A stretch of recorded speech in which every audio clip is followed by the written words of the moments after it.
Thank you guys for having me here. This is sort of a real honor to be among this group. So I'm going to talk a little bit about mostly documentary filmmaking, which is one of the where we tend to really want to use closed circuit, not get into studio tank work, which is generally open circuit and in a tank. Documentary filmmaking, first and foremost, it's about natural history and storytelling. We're out there to film an environment. We're there to film animals. We're there to film behavior, potentially natural interactions. Why use CCR for that? I mean, the answer is, well, generally speaking, closed circuit is the right tool for the job in many of these applications. Open circuit, it's finite. You get down, and when it's done, it's done. You're there to film the timeless, and we want to spend as much time as we can in that environment. And that is one of the most critical, and I think one of the most useful aspects of closed circuit. Just being able to take time. And anybody that's sort of done any wildlife filming knows that you don't just go down, shoot a shot, and that's the end of it. You're often down there for, well, if you're on land, you often will spend weeks trying to get a shot. Underwater, you'll spend hours waiting. And that's one of the things that's somewhat different and unique, I think, about a lot of cinematographers. And it sort of is similar to a lot of the scientists that you were talking about, is that we end up trying to film behavior and trying to find these shots that are going to tell the story of that creature. And to do that, you got to sit and wait. And then sometimes after waiting for 20, 30, 40 minutes, hours, there's a burst of frenetic activity, which may not be the best thing for closed circuit. A nice low, calm heart rate. I mean, everything on Rebreather, I think, generally we want to do things consistently and smoothly, but sometimes that's just not in the cards for filmmakers, and that's just something that needs to be dealt with and taken into consideration. Talk about using the right tool for the right job. I mean, just in this image anyway, this was for some stuff where we were doing, long, deep dives where we wanted a combination of bailout, rebreathers, open circuit, and that's sort of what we were practicing here. And that was, just key. Like anything, practice, training, etc. is pivotal. One of the second, it's been mentioned many times, but for us, it's the silence. I mean, silence is key. Open circuit, no matter how you define it, it's noisy. Recently, we were doing a job on a wreck, shallow wreck, where I was able to go down, and I was on closed circuit. I had some open circuit people on this team, and I went down. We spent 45 minutes, an hour, and the rest of the guys on my team went back up, changed tanks. But I'm going to hang here. I'll meet you down here. Within 5-10 minutes, the school of giant grouper that we were looking for actually arrived. And, we hung out, got some great footage of that, some really good interaction. And then they started taking off, with a purpose. And I tried to follow them a little bit, but gave up. And I'm like, hey, I guess I spooked them. And I happened to just stop for a second, listen, and you could just hear the train. You hear the train, the open circuit train coming on down.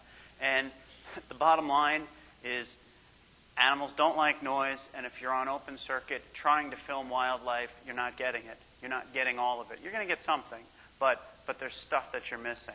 And when you have producers, directors, people that are paying extraordinary amounts of money, they don't want to hear, well, I missed it because, they just never showed up. They want to see shots.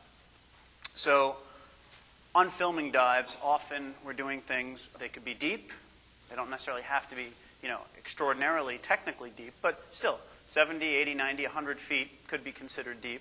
Often they're long, usually they're long, and also they're far away. So that's where closed circuit has been a tremendous boon. Simplifies, again, stuff that's been mentioned, but stuff it has dramatically simplified our gas logistics and our team dive logistics. That's important because a lot of projects that we've gone out on, we never would have been able to even contemplate going out on had it not been for closed circuit. Open circuit, when you start talking to networks or to just people that want to back something like this, and you start talking about transporting not just a couple bottles, but we need to do a 2-week project out on this atoll in the Pacific, and there's a lot of deep stuff there. So I need about 100 bottles of helium, X number of, and suddenly you're talking a container ship to come in and bring all this gear. It's not going to happen. So we're being forced in some ways by a bottom line to really look and to look into and continue to use closed circuit. It's a tremendous financial money saver for the guys that are funding these projects. And one of my personal favorite things about the closed circuit is it gives you the freedom to experiment, the freedom to adapt and improvise based on conditions and developing situations. Again, I mentioned it earlier, I think, but if you're on open circuit, when it's done, it's done. If you're at 300 psi, which is a little low to begin with, and you have to go up, and suddenly, the sharks come in, and you've got whales playing with great whites, and it's the only time in history this has ever happened, and you have to go up. Well, you missed the shot. Closed circuit gives you a flexibility and the freedom to try to stay, try to do more. So in this particular image on the left, you've got a very complicated life support system. On the right, you've got a fairly massive camera system, and that's even pared down from what we tend to dive with. But even so, that weighs out of the water about 200 pounds, and it's about almost from here to the end of the table in size. So how do you train for something like that? To be quite honest, I think it's an experience thing. And when you do start training and you're getting into the closed circuit, it's first and foremost, you're a diver first and a photographer second. When you forget that, and I hate to say it, almost all of us at one point or another have, some of us haven't been lucky, some of us have, you get what we call cameraman disease. You miss things. You got to put the camera down, focus, and really get back to the rebreather basics. And that's something that's it's hard to train. I mean, that's one of the questions that we were asked to address was training for. There is no training that I'm really aware of for cinematographers. There's the main training that you're going to do is just go out and get all the different experience. You're going to train. You're going to take cave training. You're going to study with a rec instructor, and all of this while doing closed circuit. And I don't know, again, if they offer a closed circuit rebreather specialty. Maybe they should, maybe they shouldn't. That's but regardless, being out there and being able to dive with somebody who has that experience and learn from them, that's what I think really has helped certainly me out and a lot of the people that I work with. Whoa, I don't know what happened to that. But basically, we're saying lots of training. I think this is a Mac to PC thing. One of the things when working behind the camera, sort of talked about it, cameraman's disease, is we all know what PO2, of course, is and how important and critical it is to constantly be monitoring it. But you get behind the lens, and sometimes your mind, that creative spirit, whatever, you get blinders, and you start focusing in on something. And this happens to everybody in all sorts of situations. But I think a lot of times when there's that sort of pressure of getting the shot and making sure you don't miss it, you tend to perhaps not check as often as you should, or just something that should be bothering you, maybe you're pushing down, I'll put it off for another minute or two. And the several very close and stupid things I have done that brought me like that close to dying were all based and all came down to not knowing what my PO2 was for a myriad of reasons. I talked about one earlier where I had a heads-up display. I should have been able to see it, but I had to put on a new mask that particular day because the producer wanted us to have comms. Not a problem, except for the fact that the heads-up display was just a tad below where I could see it. Well, okay, I'll just push up a little bit, and I'll be able to see it. Well, that sort of defeats the whole purpose of having a heads-up display. Right after that, I get in the water, go do a little dive to, I think it was 250 feet, something like that. And probably at 60 or 70 feet, the rebreather pretty much stopped working. And, the only thing that saved me was that I had a great team there and just training reflex. All of a sudden, I went and did a kick. The vision dropped down to nothing. And I dropped the camera, and it was sorry. It was a reflex to just go and hit that dill valve. And that was sort of, repetition, training. And constantly having that stuff in your head, going through your head and thinking about it. So how can we modify some of this gear to work with shooting? After that, it scared the hell out of me.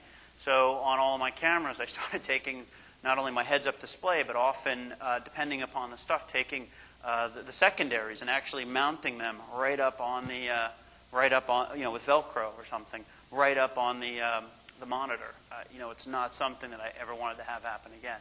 I'm not, I'm not quite sure how, the appropriate way to train for this is, but to train for excessive multitasking. There's a myriad of things going on, whether, you're fixing cameras or watching this action, and it just gets ahead of you. I mean, it can anyway.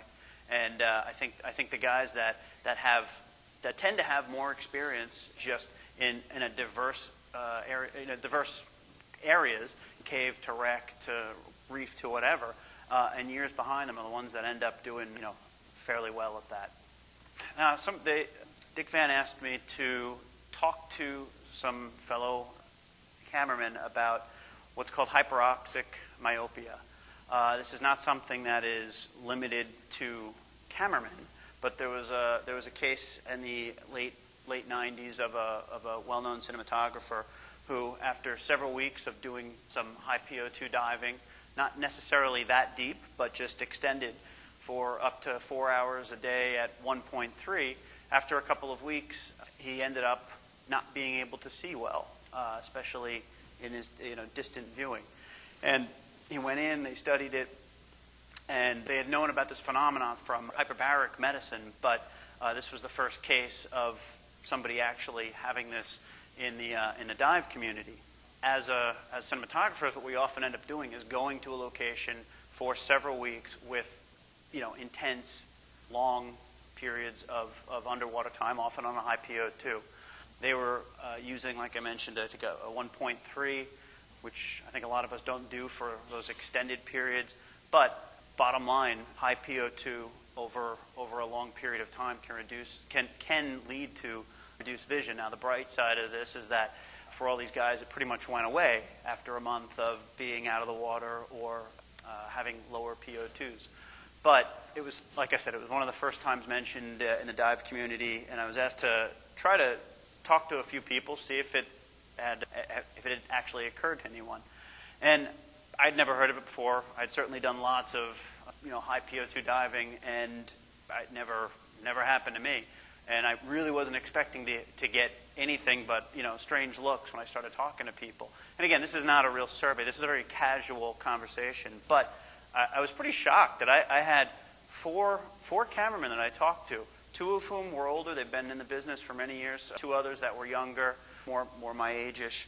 And I talked to a total of about 10 people. But 4 people swear up and down that they have had the very similar thing, where after several weeks of high PO2 diving, they couldn't quite put their finger on it. They didn't go to the doctor, but they really felt that they had extreme vision problems. And it just seemed to progressively get better. Oh, I'm tired. It's a long week, whatever. So they never followed up on it. But it was interesting. It was interesting to be tasked with at least looking into that a little bit, and to find out that there really were a lot of cases out there that I just never expected to hear. Anyway, that's it.